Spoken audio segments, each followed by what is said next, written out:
Hello everyone. BPSC 102 में हम लोग यूनिट 1 पढ़ रहे थे, making of the Indian constitution.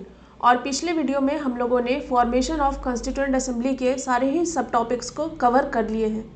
आज हम देखेंगे nature of constituent assemblies representation और role of the constituent assembly from 1946 to 1949।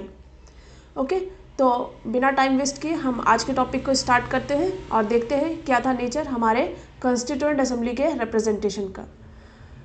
तो याद करो, पिछले वीडियो में कैबिनेट मिशन प्लान के तहत बताया गया था कि जो कॉन्स्टिट्यूएंट असेंबली का रिप्रेजेंटेशन होगा वो प्रोविंशियल असेंबली के थ्रू होगा, यानी प्रोविंशियल लेजिस्लेटिव असेंबली के लोग इलेक्ट करके भेजेंगे मेंबर को कॉन्स्टिट्यूएंट असेंबली के अंदर। इसीलिए हमेशा आर्ग्यू किया जाता है कि कॉन्स्टिट्यूएंट असेंबली जो था इंडिया का, वो पूरी तरह से रिप्रेजेंट नहीं कर रहे थे इंडियन मासेस को, क्योंकि रिप्रेजेंटेटिव जो थे वो इलेक्ट नहीं हुए थे यूनिवर्सल एडल्ट फ्रेंचाइज के प्रिंसिपल पे। यानी हमारे एडल्ट्स जितने भी थे इंडियंस, उन्होंने अपने रिप्रेजेंटेटिव को खुद से इलेक्ट करके नहीं भेजा है। ओके, इसीलिए कहा जा रहा है कि कॉन्स्टिट्यूएंट असेंबली जो था वो पूरी तरह से इंडियन मासेस को रिप्रेजेंट नहीं कर रहे हैं, क्योंकि इनडायरेक्टली इलेक्शन हुआ था। और इनडायरेक्टली इलेक्शन होगा तो हम कहेंगे कि रेस्ट्रिक्टेड एडल्ट फ्रेंचाइज जो कि उस वक्त के एलिट सेक्शन के लोगों के पास थी, उन्होंने ही इलेक्ट करके भेज दिया था हमारे रिप्रेजेंटेटिव को। तो एलिट सेक्शन कौन थे? यानी कि उस वक्त जो वोटिंग राइट दी गई थी वो कुछ प्रोविज़न पे दी गई थी, जैसे कि जो लोग एजुकेटेड होंगे उन्हें राइट था वोट करने का, जो टैक्स पे कर रहे होंगे उन्हें राइट था वोट करने का। तो इन्हें एलिट सेक्शन समझा जाता था, यानी कि वो अपने सोसाइटी में एक अच्छे वर्ग से आ रहे हैं, इसीलिए उनको वोटिंग राइट दी गई है। तो वो एजुकेटेड है, वो टैक्स पे कर रहे हैं, तो सोचो कि क्या पोजीशन होगी उनकी। इस वजह से उन्हें वोटिंग राइट मिल गई थी। और हुआ क्या, हमने यानी कि इंडियन मासेस ने अपने रिप्रेजेंटेटिव को इलेक्ट नहीं किया, बल्कि जो लोग पहले से इलेक्ट थे प्रोविंशियल असेंबली में, उन्होंने मेंबर को इलेक्ट किया था। ओके, इसीलिए कहा जाता है कि ये मासेस को रिप्रेजेंट नहीं कर रहे हैं। उसके बाद एक थिंकर है ग्रेनवाइल ऑस्टिन, ये इंडियन कॉन्स्टिट्यूशन के बारे में काफ़ी चीज़ें कही है। इन्होंने बताया कि रीज़न जो था रेस्ट्रिक्टेड फ्रेंचाइज का और इनडायरेक्ट इलेक्शन का, जो कि कॉन्स्टिट्यूएंट असेंबली मेंबर्स के लिए हो रहा था, वो सभी कैबिनेट मिशन प्लान में ही दिया हुआ था। हमने पिछले वीडियो में भी देखा कि कैबिनेट मिशन प्लान जो थे वही कॉन्स्टिट्यूएंट असेंबली के फ्रेमवर्क को तैयार कर रहे थे। तो ऑब्वियसली है कि कॉन्स्टिट्यूएंट असेंबली में जिस तरीके से इलेक्शन होगा वो भी प्रिपेयर कैबिनेट मिशन प्लान ही किए होंगे, है ना। अब ऐसा क्यों किया गया था ये बताया जा रहा है। तो this were to avoid the cumbersome and slow progress in the process of constitution making. यानी कि मान लो अगर सारे इंडियन मासेस आके वोटिंग करना स्टार्ट करते हैं तो प्रोसेस बहुत लंबा खींचता। तो यहाँ पे बस बुक में यही बताया जा रहा है, या फिर कहें कि ग्रेनवाइल ऑस्टिन ऐसा कह रहे हैं कि ऐसा प्रोसेस बस इसलिए आया गया ताकि जो दिक्कतें हैं, जो प्रोग्रेस है, वो स्पीड में हो सके। तो समझ में आया कि कैबिनेट मिशन प्लान जो इस तरीके का इनडायरेक्ट इलेक्शन की बात की, वो बस इस वजह से की ताकि ज़्यादा दिक्कतें ना हो और कॉन्स्टिट्यूएंट असेंबली के मेकिंग में जो प्रोग्रेस है वो तेज़ी से हो पाए। ठीक है, तो कैबिनेट मिशन जो थे वो प्रोवाइड करते हैं इनडायरेक्ट इलेक्शन के प्रोविज़न को कॉन्स्टिट्यूएंट असेंबली में इलेक्ट करने के लिए मेंबर्स को। और इलेक्ट कैसे होंगे? जो भी मेंबर इलेक्ट होके गए हैं प्रोविंशियल लेजिस्लेचर में वो इलेक्ट होंगे। आई होप आप इस चीज़ को समझ पा रहे होंगे कि मैं क्या कहना चाह रही हूँ, कैसे प्रोविंशियल लेजिस्लेचर इलेक्ट कर रहे हैं मेंबर को। तो आपको पता होगा कि राज्यसभा में मेंबर कैसे इलेक्ट होते हैं। अभी के राज्यसभा को अगर आप देखो तो क्या कर रहे हैं लोग, यहाँ पे जो हमारे स्टेट है, यहाँ पे विधानसभा है, तो यहाँ स्टेट जो है वो मेंबर को इलेक्ट करके भेजते हैं राज्यसभा के अंदर। राज्यसभा के मेंबरशिप के लिए लोग वोट नहीं कर रहे हैं, है ना। तो सेम चीज़ आप मान लो कि वही हो रहा था उस टाइम के कॉन्स्टिट्यूएंट असेंबली में। तो प्रोविंशियल लेजिस्लेचर क्या है? स्टेट लेजिस्लेचर को ही तो प्रोविंशियल लेजिस्लेचर कहा जाता है ना। तो स्टेट लेजिस्लेचर के मेंबर को इलेक्ट करने की पावर किसे थी? उस टाइम के एलिट सेक्शन को वो पावर दी गई थी, यानी कि जो एजुकेटेड या टैक्स पेयर थे वो लोग वोट करके लोगों को विधानसभा में भेजते थे। उस टाइम पे भी सारे लोगों को वोटिंग राइट नहीं मिली थी, याद है ना ये चीज़। ठीक है, तो ये एलिट सेक्शन जो थे वो विधानसभा में मेंबर को इलेक्ट करके भेज रहे थे।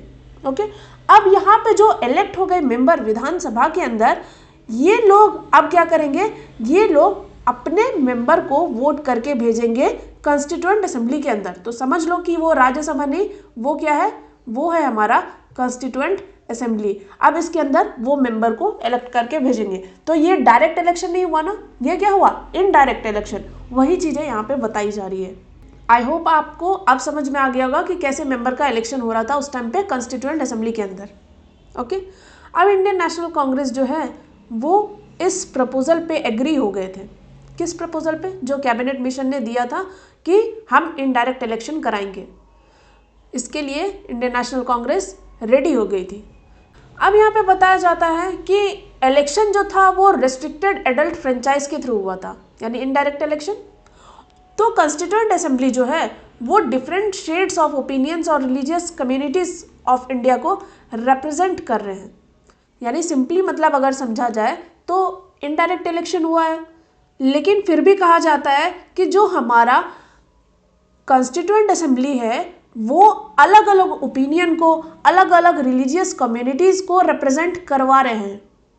तो यहाँ से भी ऑस्टिन जो है वो ऑब्जर्व करते हैं कि मानते हैं कि मेजॉरिटी उस टाइम पे इंडियन नेशनल कांग्रेस की थी कॉन्स्टिट्यूएंट असेंबली के अंदर, लेकिन हमें ये बिलीव करना चाहिए कि इंडियन नेशनल कांग्रेस जो थी उस टाइम पे रिप्रेजेंट कर रही थी सोशल और आइडियोलॉजिकल डाइवर्सिटी को। यानी कि अगर सिंपली कहा जाए तो उस टाइम पे जो इंडियन नेशनल कांग्रेस के अंदर मेंबर्स जो थे उनमें खुद में डाइवर्सिटी थी। इसीलिए यहाँ कहा जा रहा है कि हमें अनक्वेश्चनेबल बिलीव करनी चाहिए, यानी कि बिना क्वेश्चन किए आप ये चीज़ बिलीव करो कि इंडियन नेशनल कांग्रेस जो थी उस टाइम पे खुद में सोशल और आइडियोलॉजिकल डाइवर्सिटी को रिप्रेजेंट कर रही थी। आई होप आपको समझ में आई होगी ये चीज़। फिर इंडियन नेशनल कांग्रेस की ऐसी पॉलिसी ही हुआ करती थी कि वो रिप्रेजेंट करे अलग अलग माइनॉरिटी कम्युनिटीज़ को भी और उनके व्यू पॉइंट को भी। यानी कि उन्होंने ऐसी पॉलिसी ही फ्रेम की ताकि माइनॉरिटी कम्युनिटीज़ के व्यू पॉइंट को भी रिप्रेजेंट कराया जाए कॉन्स्टिट्यूएंट असेंबली के अंदर। तो कॉन्स्टिट्यूएंट असेंबली जो थे वो कंसिस्ट कर रहे थे मेंबर्स को अलग अलग आइडियोलॉजिकल ओरिएंटेशन से भी और अलग अलग रिलीजियस कम्युनिटीज से भी। तो इस बात की ध्यान रखी जा रही थी कि सभी कम्युनिटीज़ को आप रिप्रेजेंटेशन प्रोवाइड करो कॉन्स्टिट्यूएंट असेंबली के अंदर। तो जैसे कि सिख, मुस्लिम्स और जनरल, 3 टर्म में कम्युनिटीज़ को डिवाइड करके रिप्रेजेंटेशन प्रोवाइड की गई। अब जनरल के अंदर में हिंदूज़ को रखा गया या फिर जो अदर कम्युनिटीज़ हैं जैसे कि एंग्लो इंडियन, पारसीज और भी अलग कम्युनिटीज़ जो उस टाइम पे थी उन सभी को वॉइस प्रोवाइड करने की कोशिश की गई थी। तो के संतराम के वर्ड में अगर कहा जाए तो there was hardly any shade of opinion not represented in the assembly. यानी अगर इसको पॉजिटिव सेंस में कहा जाए तो यही बताना चाह रहे हैं कि आप हार्डली ही कह सकते हो कि किसी कम्युनिटी को रिप्रेजेंट ना किया गया हो, यानी हर किसी को रिप्रेजेंटेशन मिला था। अब मेजॉरिटी जो थे कॉन्स्टिट्यूएंट असेंबली के मेंबर वो बिलोंग कर रहे थे इंडियन नेशनल कांग्रेस से। ये हम जानते हैं कि इंडियन नेशनल कांग्रेस उस टाइम पे डोमिनेट कर रहे थे, लेकिन काफ़ी लोग जो थे वो नॉन इंडियन नेशनल कांग्रेस के मेंबर भी थे, यानी मोर देन ए डजन। यानी सिंपली इस वर्ड से कहना यही चाह रहे हैं कि ऐसा नहीं था कि इंडियन नेशनल कांग्रेस उस टाइम पे डोमिनेट कर रहा था तो इंडियन नेशनल कांग्रेस के मेंबर कम होंगे, वो भी काफ़ी मात्रा में प्रेजेंट थे और उनकी भी अलग ही रोल थी। जैसे कि कुछ लोग के नाम दिए गए हैं, जैसे कि A.K. Iyer, H.N. Kunzru, N.G. Iyengar, S.P. Mukherjee और डॉक्टर B.R. अम्बेडकर उन नामों में से एक थे। तो ये सभी नाम जो थे वो काफ़ी इंपॉर्टेंट रोल प्ले किए हैं कॉन्स्टिट्यूएंट असेंबली के मेकिंग में। और सबसे बड़ा नाम कौन सा है इसमें, डॉक्टर B.R. अम्बेडकर। तो कह नहीं सकते कि सिर्फ इंडियन नेशनल कांग्रेस ही डोमिनेट कर रही थी। अब इसमें से S.P. मुखर्जी जो है वो रिप्रेजेंट कर रहे थे हिंदू महासभा को। फिर यहाँ पे सीक्वेंस में नहीं लिखा गया है, लेकिन ठीक है, कॉन्स्टिट्यूएंट असेंबली जो थे वो प्रिंसली स्टेट के मेंबर को भी रिप्रेजेंट कर रहे थे। ये बात मैं आपको पिछले क्लास में भी बताई थी कि 2 तरह से रिप्रेजेंटेशन हो रहा था ना, एक इलेक्शन के थ्रू और दूसरा नॉमिनेशन के थ्रू।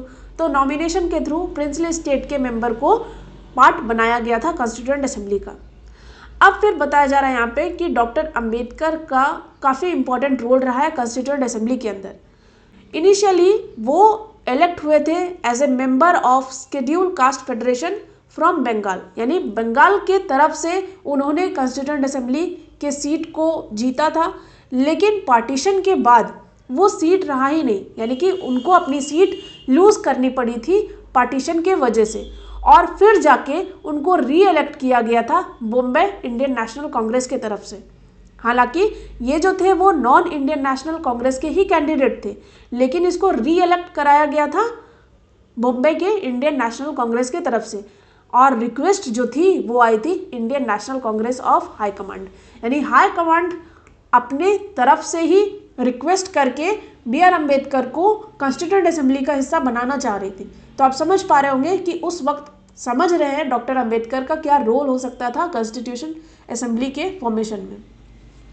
तो कॉन्स्टिट्यूएंट असेंबली जो थे वो एड्रेस कर रहे थे हर लोगों के कंसर्न को, यानी कि irrespective of their social and cultural orientation, यानी सिंपली कहा जाए तो किसी भी सोशल ओरिएंटेशन से वो बिलोंग कर रहे हैं, किसी भी कल्चरल ओरिएंटेशन से वो आ रहे हैं, बिना इनको नज़र में रख के हम देखेंगे कि हर एक इंसान का क्या कंसर्न हो सकता है, उनकी जो भी प्रॉब्लम है, उनकी जो भी दिक्कतें हैं, उनको एड्रेस करने की कोशिश की गई थी कॉन्स्टिट्यूएंट असेंबली के थ्रू। तो कॉन्स्टिट्यूशन के अंदर में अगर कोई भी प्रोविज़न को हम इनकॉर्पोरेट कर रहे हैं या सिंपली अगर किसी भी प्रोविज़न को इंक्लूड कर रहे हैं कॉन्स्टिट्यूशन में, जैसे कि मान लो फंडामेंटल राइट्स, अगर इसको कॉन्स्टिट्यूशन के अंदर में ऐड किया गया है तो वो एक काफ़ी लंबा डेलिब्रेशन के थ्रू आया है, यानी काफ़ी डिस्कशन हुआ है, हर एक पॉइंट पर डिस्कशन की गई है, डिबेट की गई है, तब जाके उस प्रोविज़न को इंक्लूड किया गया है कॉन्स्टिट्यूशन के अंदर में। ओके, तो मेंबर जो थे उस टाइम पे कॉन्स्टिट्यूएंट असेंबली के, वो बहुत ट्राई किए कि लिमिटेशन को कम किया जाए। कौन सा लिमिटेशन को? यानी कि उन्हें पता है कि फ्रेंचाइज जो है वो रिस्ट्रिक्टेड थी, यानी वोटिंग राइट जो थी वो सभी को नहीं मिली थी ना, रिस्ट्रिक्टेड फ्रेंचाइज थी। तो इस लिमिटेशन को वो कम करने की काफ़ी कोशिश की, और कोशिश कैसे देख सकते हैं हम कि वो लोग काफ़ी लंबा डिबेट करके तभी जाके किसी भी चीज़ को वो इंक्लूड कर रहे थे कॉन्स्टिट्यूशन के अंदर में। अब जैसा कि यूनिट 3 के अंदर में हमें प्रीएम्बल टॉपिक पढ़ना है, उसमें हम देखेंगे कि कॉन्स्टिट्यूएंट असेंबली जो थे वो किस तरीके से एकोमोडेट करते हैं यूनिवर्सल वैल्यू ऑफ डेमोक्रेसी को। जब हम यूनिट 3 पढ़ेंगे, काफ़ी इंपॉर्टेंट टॉपिक है प्रीएम्बल, हमारे कॉन्स्टिट्यूशन की फिलॉसफी सोल कहा जाता है इन्हें। तो प्रीएम्बल जब पढ़ेंगे तब हम जानेंगे कि कैसे यूनिवर्सल वैल्यू जो डेमोक्रेसी के हैं उसको हम कैसे एकोमोडेट करते हैं अपने कॉन्स्टिट्यूएंट असेंबली के थ्रू। तो कॉन्स्टिट्यूएंट असेंबली जो थे वो अडॉप्ट करते हैं अलग अलग प्रोविज़न अलग अलग कॉन्स्टिट्यूशन से, यानी कि वर्ल्ड में जितने भी अलग अलग कॉन्स्टिट्यूशन थे उन सभी के प्रोविज़न को हम अडॉप्ट किए।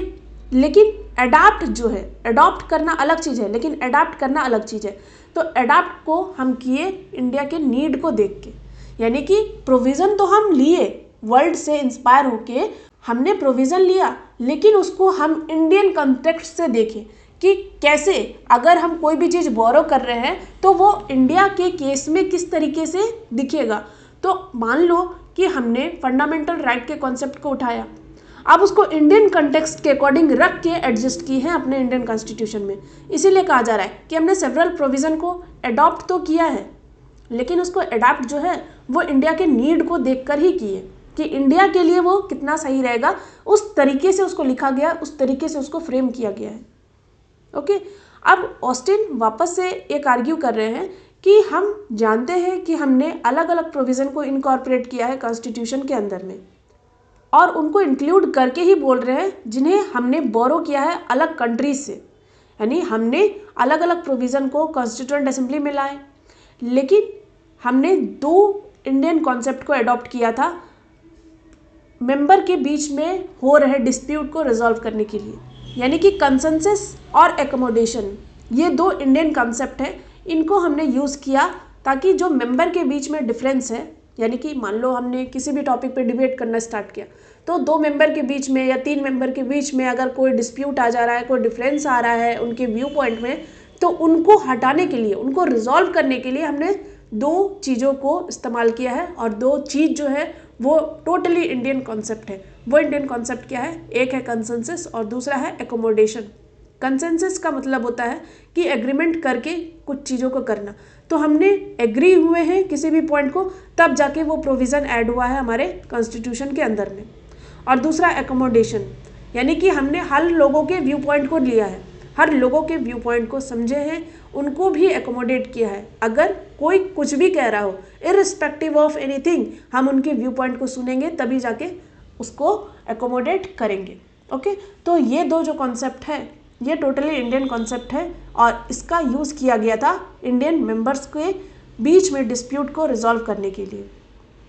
ओके, फिर कहा जा रहा है कि बहुत सारे जो मेंबर थे कॉन्स्टिट्यूएंट असेंबली के अंदर में, उन्होंने प्रोसीडिंग में पार्ट लिया था। यानी कि जो डिस्कशन हो रहा था, जो डिबेट हो रहा था, जो मीटिंग चल रही थी कॉन्स्टिट्यूएंट असेंबली के लिए, उनमें काफ़ी लोगों ने पार्टिसिपेट किया है। लेकिन 20 इंडिविजुअल जो थे वो काफ़ी इन्फ्लुएंशियल रोल प्ले करते हैं असेंबली के अंदर। अब वो 20 लोगों के नाम लिखे गए हैं, जैसे कि राजेंद्र प्रसाद, मौलाना Azad, Vallabh Bhai Patel, Jawaharlal Nehru, Govind Ballabh Pant, P Sitaramayya, A.K. Ayyar, N.G. Ayyangar, K.M. Munshi और डॉक्टर B.R. अम्बेडकर और सत्यनारायण सिन्हा। ये लोग जो थे ये काफ़ी इन्फ्लुएंशियल रोल प्ले किए हैं असेंबली के अंदर, इसीलिए इनके नाम यहाँ पे मेंशन कर दिए गए हैं। उसके बाद कॉन्स्टिट्यूएंट असेंबली जो थे वो सोल फोरम था डेलिब्रेशन के लिए, यानी कि जो भी बातचीत चली आ रही थी उनके लिए हम कहाँ पे बात कर रहे हैं, कॉन्स्टिट्यूएंट असेंबली के अंदर में बात कर रहे हैं। लेकिन जो डेलिब्रेशन हो रहा है, डेलिब्रेशन का सीधा मतलब है डिस्कशन करना।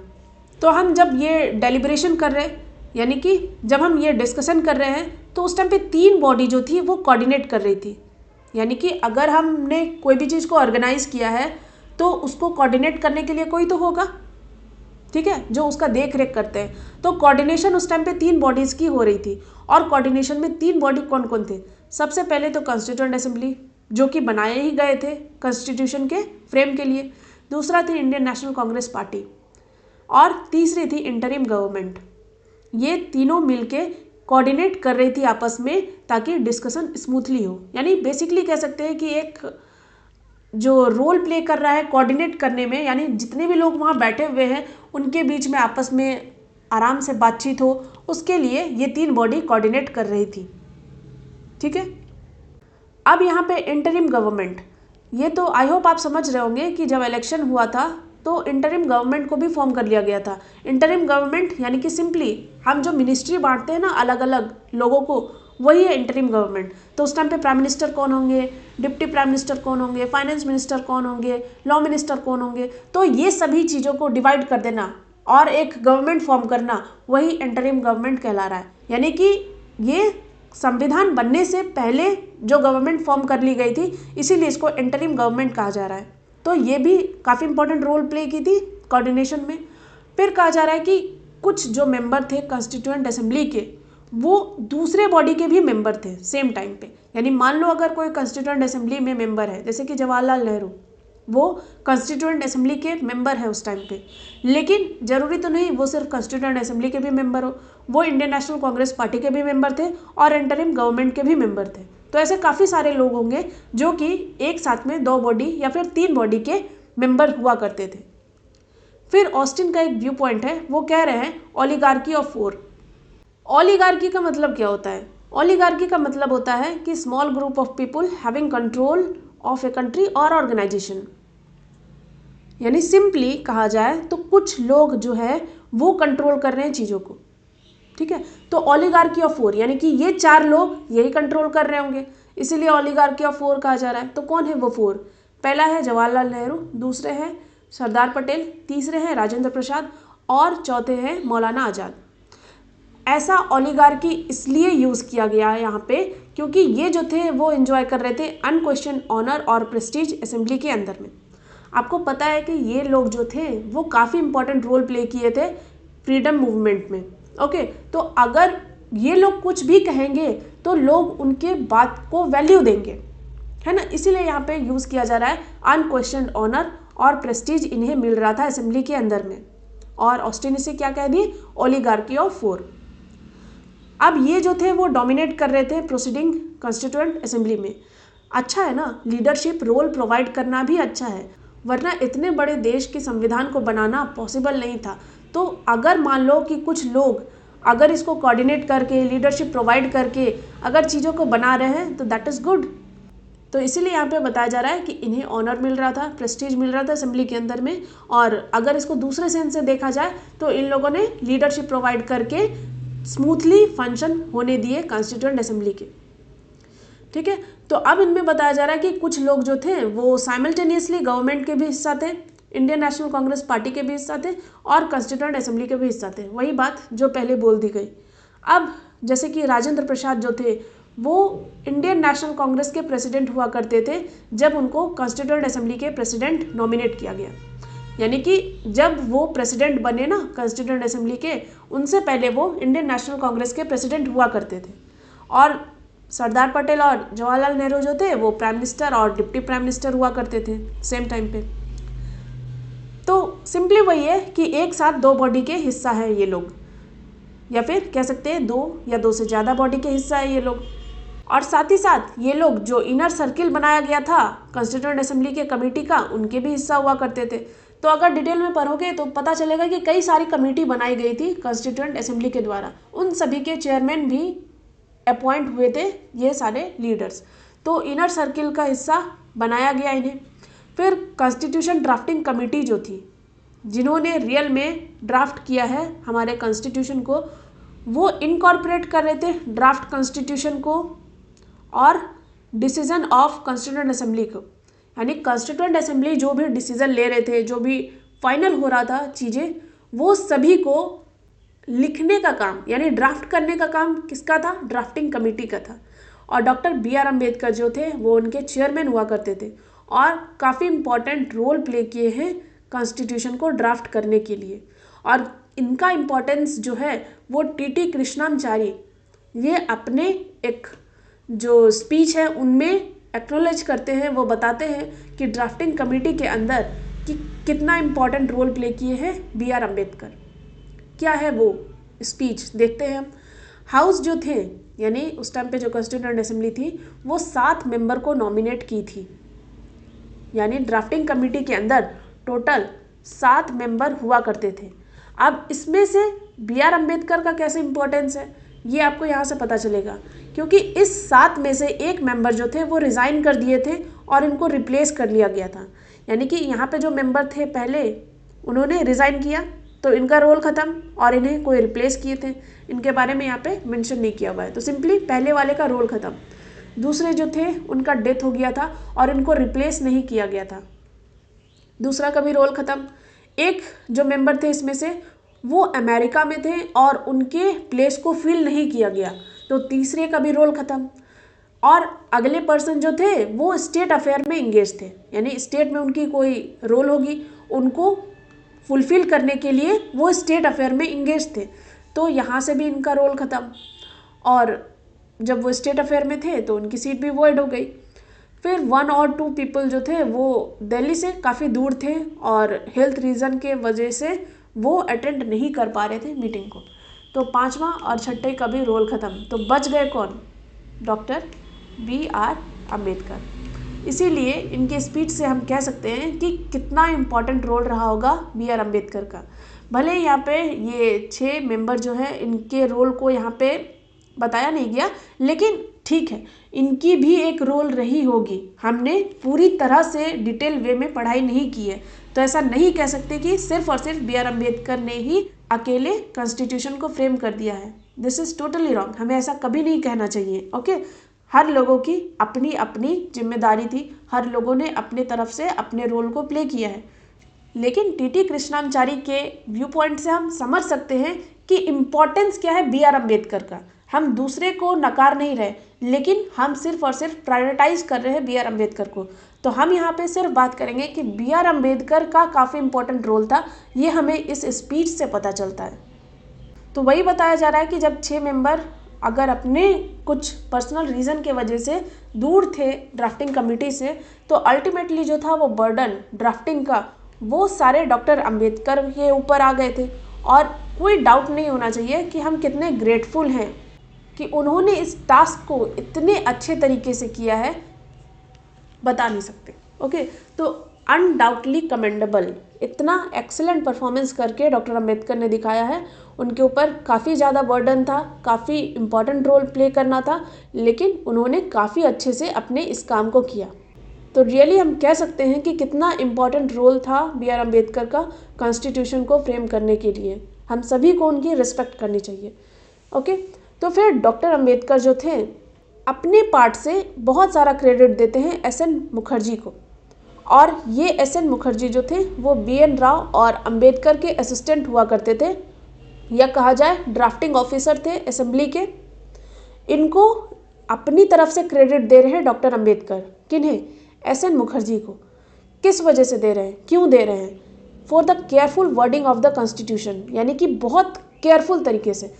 हमें पता है कि हमारा कंट्री कितना डाइवर्स है ना। अब हमको हर चीज़ को कितने केयरफुली लिखने पड़ेंगे ताकि सभी लोगों को रिस्पेक्ट सा लगे। तो केयरफुल तरीके से जो कॉन्स्टिट्यूशन की वर्डिंग हुई थी उसके लिए एस.एन. मुखर्जी को डॉक्टर बी.आर. अम्बेडकर क्रेडिट देते हैं अपने बिहाफ से। तो इसीलिए हमें हर किसी को रिस्पेक्ट देनी चाहिए, हमें हर किसी के रोल को इम्पोर्टेंट समझनी चाहिए, क्योंकि हम नहीं थे उस वक्त। ओके, हमें नहीं पता कि किस सिचुएशन में कॉन्स्टिट्यूशन बना है, किस सिचुएशन से गुजर के, किस प्रेशर को झेल के, किस परिस्थिति के साथ इन्होंने कॉन्स्टिट्यूशन को ड्राफ्ट किया है, या फिर हमें फ्रीडम मिला है। तो कभी भी किसी भी लीडर्स को गलत नहीं बोलना चाहिए, और उनके रोल, फिर चाहे वो कितना भी छोटा से छोटा रोल क्यों ना हो, हमें उन्हें क्रेडिट देनी चाहिए। और हमें पता है कि हमारे फ्रीडम के लिए कितने सारे लोगों ने अपनी जान गंवाई है। ओके, बहुत सारे के तो नाम भी नहीं पता। तो हमें हमेशा ही सभी को रिस्पेक्ट देनी चाहिए, और कभी भी अगेंस्ट में बात नहीं करनी चाहिए उन लोगों की। ओके, तो आई होप आप अच्छे से समझे होंगे इस टॉपिक को। अब हमारा दूसरा जो टॉपिक है वो है role of the constituent assembly in the making of Indian constitution. यहाँ पे 1946 टू 1949 इसलिए कहा गया क्योंकि आपको पता है कि हमने अपने संविधान को 1949 के अंदर में ही अडॉप्ट कर लिए थे। तो कॉन्स्टिट्यूएंट असेंबली का काम खत्म हो गया था 1949 के अंदर। अब इनॉग्रल सेशन जो था कॉन्स्टिट्यूएंट असेंबली का वो 9 दिसंबर को हुआ था 1946 में, यानी पहली मीटिंग जो हुई थी वो 9 दिसंबर को हुई थी। और यहाँ पे सपोज किया गया था कि इसको अटेंड करेंगे 296 मेंबर, लेकिन अटेंड सिर्फ 207 मेंबर ही किए थे, यानी 207 मेंबर ही फर्स्ट असेंबली के मीटिंग को अटेंड किए थे, क्योंकि मुस्लिम लीग जो थे वो एब्सटेन कर दिए थे। मैं आपको बताई थी पिछले क्लास में, हमने देखा था ना कि मुस्लिम लीग जो थे वो क्या कह रहे थे कि हमें पाकिस्तान चाहिए, इसीलिए वो मीटिंग को ही एब्सटेन कर देंगे। तो 207 मेंबर इन्हें अटेंड किए थे। तो सिंपली कहा जाए तो वो कॉन्स्टिट्यूएंट असेंबली को बाइकआउट कर दिए थे। कौन? मुस्लिम लीग। फिर इस मीटिंग के अंदर आचार्य जे.बी. कृपलानी ने रिक्वेस्ट किया था डॉक्टर सच्चिदानंद सिन्हा को कि आप टेम्पररी चेयरमैन बन जाओ हाउस के। यानी कि जब आप फैक्ट पढ़ते होंगे तो आपको पता होगा कि डॉक्टर सच्चिदानंद सिन्हा जो थे वो टेम्पररी चेयरमैन हुआ करते थे हाउस के। फिर जब हमने परमानेंट चेयरमैन को इलेक्ट कर लिए, फिर ये टेम्पररी चेयरमैन का पोस्ट हट गया। तो मेंबर जो थे वो रिजोल्यूशन पास किए थे 10 दिसंबर 1946 को इलेक्शन के लिए फॉर ए परमानेंट चेयरमैन, यानी कि हमने टेम्पररी चेयरमैन चुन लिया, उनका काम ही ये था ताकि हम परमानेंट चेयरमैन चुन सके। तो दूसरे दिन 10 दिसंबर को रिजोल्यूशन पास हुआ कि हम इलेक्शन करा रहे हैं परमानेंट चेयरमैन के लिए। फिर 11 दिसंबर 1946 को डॉक्टर राजेंद्र प्रसाद को इलेक्ट कर लिया गया as a permanent chairman of the constituent assembly. Okay, तो हमने देखा 9 दिसंबर फर्स्ट सेशन था, और 10 दिसंबर को हमने रिजोल्यूशन पास कराया परमानेंट चेयरमैन को इलेक्ट करने के लिए। 11 दिसंबर को हमने राजेंद्र प्रसाद को परमानेंट चेयरमैन अपॉइंट कर दिया। फिर इम्पॉर्टेंट डेट आता है 13 दिसंबर 1946। ये 13 दिसंबर जो था ये दिन ही था जब जवाहरलाल नेहरू ने मूव किया था resolution regarding objectives of the constituent assembly, जिसके बारे में हम यूनिट 3 में पढ़ेंगे। यानी सिंपली इसे कहा जाता है ऑब्जेक्टिव रिजोल्यूशन। ओके, ये एक फ्रेमवर्क था, यानी सिंपली कहा जाए तो अभी जो हमारा प्रीएम्बल है ना, उनमें जिस तरीके से एक शॉर्ट वे में हमारे पूरे संविधान के सिद्धांत को रख दिया गया है, यानी सिंपली कहा जाए तो फिलॉसफी जो हमारे कॉन्स्टिट्यूशन की है वो हमें सिर्फ प्रीएम्बल देख के ही समझ में आ जाएगी। तो उसी तरीके से हमारे कॉन्स्टिट्यूएंट असेंबली का क्या ऑब्जेक्टिव होना चाहिए, उसके लिए एक रिजोल्यूशन पास कराया गया। यानी शॉर्ट में बताया गया कि हम जो संविधान बनाएंगे वो किस तरीके का दिखेगा, सिंपल सेंस में कहा जाए तो। ओके, तो वो ऑब्जेक्टिव रिजोल्यूशन पास कराया गया था 13 दिसंबर के अंदर में। ओके, तो ये सारे इंपॉर्टेंट डेट्स थे। ये सब बस अब एक फैक्ट की तरह है, आपको बस आराम से सुनना है, चीज़ें ऑटोमेटिक याद हो जाएगी। फिर कॉन्स्टिट्यूएंट असेंबली जो थे उनको डिवाइड कर दिया गया अलग अलग वर्क के लिए, अलग अलग कमिटीज़ के अंदर, ताकि स्मूथ फंक्शन हो सके। अलग अलग कमिटीज़ हम बांट देंगे तो चीज़ें स्मूथली होगी, है ना। इसमें से कुछ इंपॉर्टेंट कमिटीज़ थे, जैसे कि सबसे पहले यूनियन पावर कमेटी, और इस कमेटी को चेयर कर रहे थे जवाहरलाल नेहरू, और साथ ही साथ इनमें 9 मेंबर भी थे। दूसरा कमेटी है committee on fundamental rights and minorities, और इसके अंदर 54 मेंबर्स थे, और साथ ही साथ सरदार वल्लभ भाई पटेल जो थे वो इसके चेयरमैन हुआ करते थे। 2 कमेटी हो गई। तीसरी कमेटी थी स्टीयरिंग कमेटी, इसके अंदर 3 मेंबर थे, और डॉक्टर के.एम. मुंशी जो थे इनके चेयरमैन हुआ करते थे। आगे इस 3 मेंबर के नाम ही लिख दिए गए हैं, गोपाल स्वामी अयंगर और भगवान दास। तो ये 3 मेंबर में से डॉक्टर के.एम. मुंशी को चेयरमैन चुन लिया गया था स्टीयरिंग कमेटी का। उसके बाद आता है प्रोविंशियल कॉन्स्टिट्यूशन कमेटी, इसके अंदर 25 मेंबर थे, और सरदार पटेल जो थे वो इनके चेयरमैन हुआ करते थे। फिर आता है कमेटी ऑन यूनियन कॉन्स्टिट्यूशन, इसके अंदर 15 मेंबर थे, और जवाहरलाल नेहरू इनके चेयरमैन हुआ करते थे। तो सिंपली देखो, ये तो क्वेश्चन पूछा नहीं जाएगा इग्नू के एग्जाम में, पर as a student, as a fact के तौर पे आपको याद रखना है बस चीज़ों को। तो मान लो आप कोई कॉम्पिटिटिव एग्जाम दे रहे हो, तो उसमें बस पूछ लिया जाता है कि किस कमेटी के कौन चेयरमैन हुआ करते थे। ओके, उसमें से भी इम्पोर्टेंट सभी याद रखना है। तो बस एज ए फैक्ट के तौर पे आप इसको सुनो, सिर्फ सुनते सुनते ऑटोमेटिक चीज़ें याद हो जाएगी। तो जब कमेटी बनी तो वो कुछ रिपोर्ट देंगे, और इस रिपोर्ट को डिस्कस करने के बाद कॉन्स्टिट्यूएंट असेंबली जो थे उन्होंने अपॉइंट की ड्राफ्टिंग कमेटी। कब अपॉइंट की थी? 29 अगस्त 1947 को। पहले क्या हुआ, कॉन्स्टिट्यूएंट असेंबली बना। कॉन्स्टिट्यूएंट असेंबली बनने के बाद हमने क्या किया, प्रेसिडेंट को इलेक्ट किए। प्रेसिडेंट इलेक्ट करने के बाद हमने अलग अलग कमेटी बनाई ताकि स्मूथ तरीके से काम हो, और कमेटी ने फिर अपना रिपोर्ट दिए। रिपोर्ट देने के बाद ड्राफ्टिंग कमेटी को अपॉइंट किया, और इनके चेयरमैन हमारे डॉक्टर बी आर अम्बेडकर थे। फिर ड्राफ्ट प्रिपेयर किया गया था। ड्राफ्ट प्रिपेयर करने में सर बी एन राव, ये एक नाम है, ये एडवाइज़र हुआ करते थे कॉन्स्टिट्यूएंट असेंबली के। तो 7 मेंबर कमेटी बनाई गई थी। मैं आपको अभी तुरंत बताई कि 7 मेंबर थे, जिनमें से बी आर अम्बेडकर का काफ़ी इंपॉर्टेंट रोल था। तो 7 मेंबर कमेटी बनाई गई ताकि वो एग्जामिन करे इस ड्राफ्ट को। और उस टाइम पे जो बी आर अम्बेडकर थे वो लॉ मिनिस्टर भी हुआ करते थे, और साथ ही साथ चेयरमैन भी थे ड्राफ्टिंग कमेटी के। तो ड्राफ्ट कंप्लीट होने के बाद इन्होंने प्रेजेंट किया ड्राफ्ट कॉन्स्टिट्यूशन ऑफ इंडिया के नाम से। तो ड्राफ्ट कॉन्स्टिट्यूशन जो था वो पब्लिश हुआ था फरवरी 1948 में, यानी पहला जो पब्लिश हुआ था ना ड्राफ्ट, वो कब हुआ था? फरवरी 1948 के अंदर। फिर इसको डिस्कस किया गया कॉन्स्टिट्यूएंट असेंबली में क्लाउज बाय क्लाउज, यानी कि बहुत सारे सेशन में बैठे गए लोग, और इसको क्लाउज बाय क्लाउज जितनी भी चीज़ें लिखी गई थी उसमें उसको डिस्कस किए। और डिस्कशन ख़त्म कब हुआ? अक्टूबर 17, 1949 को। यानी हमने ड्राफ्ट पब्लिश कब किया था? फरवरी 1948 के अंदर में। फिर क्लाउज बाय क्लाउज इसको डिस्कस किए, इन पर डिबेट हुई, तब जाके चीज़ें आगे बढ़ी, और इसको डिस्कशन हमारा कंप्लीट कब हुआ? 17 अक्टूबर 1949 को। ये जो डिस्कशन था इसको हम सेकेंड रीडिंग कहेंगे। ओके, यानी कि सेकेंड रीडिंग जो थी वो ख़त्म हुई थी 17 अक्टूबर 1949 को। फिर कॉन्स्टिट्यूएंट असेंबली जो थे अगेन 14 नवंबर को बैठते हैं ताकि डिस्कस कर सके और ड्राफ्ट कर सके और थर्ड रीडिंग के लिए जा सके। यानी सिंपली अब तीसरी रीडिंग स्टार्ट होने वाली थी, और इसके लिए कॉन्स्टिट्यूएंट असेंबली जो है वो वापस से 14 नवंबर 1949 को बैठते हैं।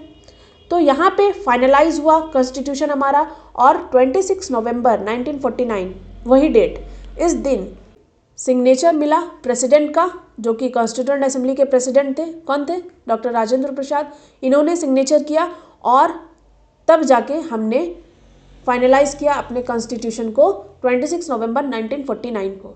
लेकिन 26 जनवरी 1950 वो डेट है जब हमने कमेंस कर दिया अपने कॉन्स्टिट्यूशन को, यानी डेट ऑफ कमेंसमेंट, और 26 नवंबर क्या है? Date of adoption.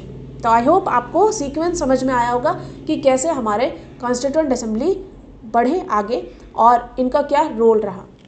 ओके, तो बहुत इंपॉर्टेंट था ये समझना, और आई होप मैं आपको अच्छे से समझा पाई होंगी। तो यूनिट 1 एंड ही होने वाला है, बस 2 टॉपिक बचा है। सैलिएंट फीचर क्या था कॉन्स्टिट्यूशन का, और इसमें एक सब टॉपिक है universal suffrage and abolition of separate electorate. ये हम अगली वीडियो में देखेंगे। आज के लिए बस इतना ही। Thank you so much. Have a nice day.